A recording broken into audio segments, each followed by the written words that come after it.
ಆಯುರ್ವೇದದಲ್ಲೂ ಕೂಡ ಅರಿಶಿಣಕ್ಕೆ ಒಂದು ವ್ಯಾಲ್ಯೂ ಅನ್ನೋದನ್ನ ಕೊಟ್ಟಿದ್ದಾರೆ. ಅರಿಶಿಣದಿಂದ ಅಷ್ಟೊಂದು ಒಳ್ಳೇದಾಗುತ್ತೆ. ನಮಸ್ಕಾರ ವೀಕ್ಷಕರೇ, ಅರಿಶಿಣ ಸರಿಯಾದ ಪ್ರಮಾಣದಲ್ಲಿ ಬಳಸದೇ ಇದ್ರೆ ಅಡಿಗೆ ಅಸಂಪೂರ್ಣ ಅಂತ ಹೇಳ್ತಾರೆ. ಅರಿಶಿಣ ಆರೋಗ್ಯಕ್ಕೆ ಒಳ್ಳೆಯದಾ? ಪ್ರಾಚೀನ ಕಾಲ ಅಂದ್ರೆ ಸುಮಾರು ಸಾವಿರಾರು ವರ್ಷಗಳ ಕಾಲದಿಂದನೂ ಅರಿಶಿಣನ ಬಳಸ್ತಾನೆ ಇದ್ದಾರೆ. ಅರಿಶಿಣ ಆರೋಗ್ಯಕ್ಕೆ ತುಂಬಾ ಒಳ್ಳೆಯದು. ನಾವು ಮನೆಯಲ್ಲಿ ಅಡಿಗೆ ಮಾಡುವಾಗ ನೋಡ್ಬೋದು, ಎಲ್ಲದರಲ್ಲೂ ಸ್ವಲ್ಪ ಪ್ರಮಾಣದಲ್ಲಾದ್ರೂ ಅರಿಶಿಣ ಹಾಕ್ತೀವಿ. ಕಲ್ಲರ್ಗೆ ಅಂತ ಹಾಕ್ಬೋದು, ಇಲ್ಲ ಟೇಸ್ಟ್ ಬರ್ಲಿ ಅಂತ ಹಾಕ್ಬೋದು, ಇಲ್ಲ ಹೆಲ್ತ್ ಒಳ್ಳೇದು ಅಂತಾನೂ ಬಳಸ್ಬೋದು. ಯಾವುದೋ ಒಂದು ರೀತಿನಲ್ಲಿ ಅರಿಶಿಣ ಕನ್ಸ್ಯೂಮ್ ಮಾಡ್ತೀವಿ. ಅದರಲ್ಲಿ ಕೆಲವಷ್ಟು ಜನ ಅರಿಶಿಣ ಪೇಸ್ಟ್ ಮಾಡಿ ಮುಖಕ್ಕೆಲ್ಲ ಹಚ್ಕೊಳ್ತಾರೆ. ಚರ್ಮ ರೋಗಗಳು ಕಡಿಮೆ ಆಗುತ್ತೆ, ಅದ್ರ ಜೊತೆಗೆ ಬಾಡಿಗೆ ಒಂದು ಗ್ಲೋ ಅನ್ನೋದನ್ನ ಕೊಡುತ್ತೆ ಅನ್ನೋದಕ್ಕೋಸ್ಕರನೇ ಅರಿಶಿಣನ ಬಳಸ್ತಾರೆ. ಆಯುರ್ವೇದದಲ್ಲೂ ಕೂಡ ಅರಿಶಿಣಕ್ಕೆ ಒಂದು ವ್ಯಾಲ್ಯೂ ಅನ್ನೋದನ್ನ ಕೊಟ್ಟಿದ್ದಾರೆ. ಅರಿಶಿಣದಿಂದ ಅಷ್ಟೊಂದು ಒಳ್ಳೇದಾಗುತ್ತೆ. ಮೂತ್ರ ಸಂಬಂಧಪಟ್ಟಂತ ಕಾಯಿಲೆಗಳು ಕಡಿಮೆ ಆಗುತ್ತೆ, ಗ್ಯಾಸ್ಟ್ರಿಕ್ ಸಂಬಂಧಪಟ್ಟಂತ ಕಾಯಿಲೆಗಳು ಕಡಿಮೆ ಆಗುತ್ತೆ.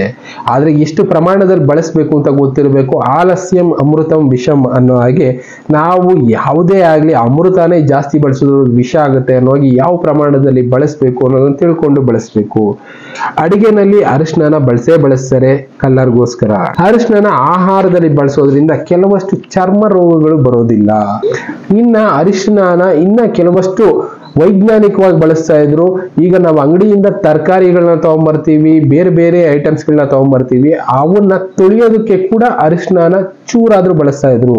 ಸಣ್ಣ ಸಣ್ಣ ಕ್ರಿಮಿಗಳು ಸಾಯ್ಬೇಕು ಅಂದ್ರೆ ಅರಿಶಿಣನ ಹಾಕಿ ಆ ಕ್ರಿಮಿಗಳನ್ನ ಸತ್ತ ಮೇಲೆ ಅದನ್ನ ಬೇಯಿಸ್ಕೊಂಡು ತಿನ್ನೋದ್ರಿಂದ ಯಾವುದೇ ರೀತಿ ಕಾಯಿಲೆಗಳು ಬರೋದಿಲ್ಲ.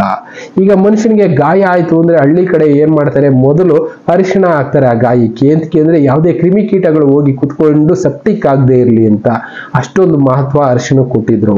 ಅದೇ ಅರಿಶಿಣದಲ್ಲಿ ನಾವು ತರುವಂತ ತರಕಾರಿ, ಹಣ್ಣು, ಸೊಪ್ಪು ಇಂಥದನ್ನೆಲ್ಲ ತೊಳೆದು ತಿನ್ನೋದ್ರಿಂದ ಯಾವುದೇ ರೀತಿ ಕಾಯಿಲೆಗಳು ಅದರಿಂದ ಬರೋದಿಲ್ಲ.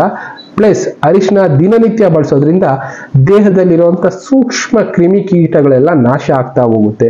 ಆದಷ್ಟು ಅರಿಶಿಣನ ಡೈಲಿ ಫುಡ್ ಅಲ್ಲಿ ಒಂಚೂರಾದ್ರೂ ಬಳಸಿ ಅಂತ ಡಾಕ್ಟರ್ಗಳು ಹೇಳ್ತಾರೆ, ಋಷಿ ಮುನಿಗಳು ತಿಳಿಸಿದ್ದಾರೆ. ಗ್ಯಾಸ್ ಟ್ರಬಲ್ ಮತ್ತೆ ಹೊಟ್ಟೆನಲ್ಲಿರುವಂತ ಉರಿ ಇಂಥದ್ದಕ್ಕೆಲ್ಲ ನಿವಾರಣೆ ಆಗ್ಬೇಕು ಅಂದ್ರೆ ಅರಿಶಿಣನ ಬಳಸಬೇಕು. ಪ್ಲಸ್ ಚರ್ಮ ಸೌಂದರ್ಯ ಜಾಸ್ತಿ ಆಗ್ಬೇಕು ಅಂದ್ರೆ ಅರಿಶಿಣ ಬಳಸಬೇಕು. ಅದರಲ್ಲೂ ಮದುವೆ ಟೈಮ್ನಲ್ಲಿ ನಾವು ನೋಡಿರ್ಬೋದು, ಅರಿಶಿಣದ ನೀರು ಅಂತ ಮಾಡಿಸ್ತಾರೆ. ಅರಿಶಿಣ ಎಲ್ಲ ಮುಖಕ್ಕೆಲ್ಲ ಹಚ್ಚಿ, ಮೈಗೆಲ್ಲ ಹಚ್ಚಿ, ಸ್ನಾನ ಮಾಡಿಸಿ ಗ್ಲೋ ಅನ್ನೋದನ್ನ ತರ್ತಾರೆ. ಅಷ್ಟು ವ್ಯಾಲ್ಯೂ ಅರಿಶಿಣಕ್ಕಿದೆ.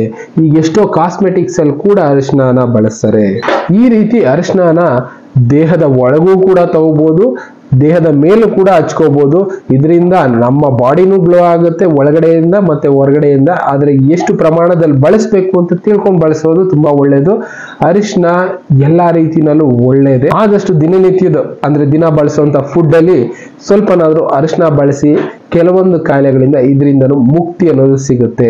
ಇಂತಹ ವಿಷಯಗಳನ್ನ 4 ಜನಕ್ಕೆ ನೀವು ತಿಳಿಸ್ತಾ ಇರಿ. ಮನೆಯಲ್ಲಿ ಹಿರಿಯರು ಇದನ್ನ ಫಾಲೋ ಮಾಡ್ತಾ ಇದ್ರು, ಅದನ್ನ ನಾವು ಕೂಡ ಫಾಲೋ ಮಾಡ್ತಾ ಹೋಗೋಣ. ಇಂಥ ವಿಷಯಗಳನ್ನ 4 ಜನಕ್ಕೆ ತಿಳಿಸ್ತಾ ಹೋಗೋಣ. ಎಂತಕ್ಕೆ ಅರಿಶಿಣ ಬಳಸ್ತಾ ಇದ್ರು ಅಂತ. ಶಾಸ್ತ್ರ ಸಂಪ್ರದಾಯ ಅನ್ನೋದಕ್ಕಿಂತ ಇದನ್ನ ಬಳಸೋದ್ರಿಂದ ಈ ರೀತಿ ಬದಲಾವಣೆಗಳಾಗೋದು, ಈ ರೀತಿ ಸೈಂಟಿಫಿಕ್ ರೀಸನ್ ಇರೋದ್ರಿಂದ ಅರ್ಥ ಮಾಡ್ಕೊಂಡು ನಾವು ಇದನ್ನ ಬಳಸಬೇಕಾಗಿದೆ. ಅಂತ ವಿಷಯಗಳನ್ನ ತಿಳ್ಕೊಳ್ತಾ ಹೋಗೋಣ. Thank you. ಮತ್ತೆ ಸಿಗೋಣ. Good bye.